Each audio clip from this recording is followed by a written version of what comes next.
ওয়ালাইকুম রহমতুল্লাহ। সম্মানিত মুসলিম ভাইয়েরা, আজকের ভিডিওতে আপনারা জানতে পারবেন আমরা যে আয়াতুল কুরসি পড়ি, আয়াতুল কুরসির যে বিশাল ফজিলত, সেই ফজিলত সম্পর্কে আপনারা জানতে পারবেন। তাই অবশ্যই আয়াতুল কুরসির 5টা ফজিলত সম্পর্কে আজকে আপনারা জেনে যান।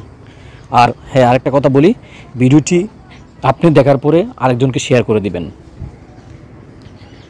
1, আয়াতুল কুরসি পড়ে বাড়ি থেকে বের হলে 70,000 ফেরেশতা চারদিক থেকে আপনাকে রক্ষা করে।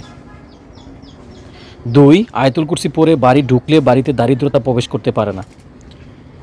3, আয়াতুল কুরসি পড়ে ঘুমালে সারা রাত একজন ফেরেশতা তাকে পাহারা দেয়।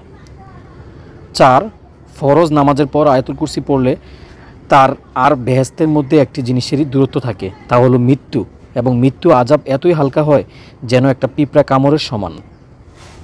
5, ওযুর পর আয়াতুল কুরসি পড়লে আল্লাহর নিকট 70 গুণ মর্যাদা বৃদ্ধি লাভ করে। আপনি 3 জন ব্যক্তিকে এই ভিডিওটি শেয়ার করলে ইনশাল্লাহ অতি শীঘ্রই আপনি একটি ভালো সুখবর পাবেন এবং আখিরাতে আপনার আমলনামা ভারী হবে। তাই আসুন আমরা ভিডিওটি বেশি বেশি শেয়ার করি।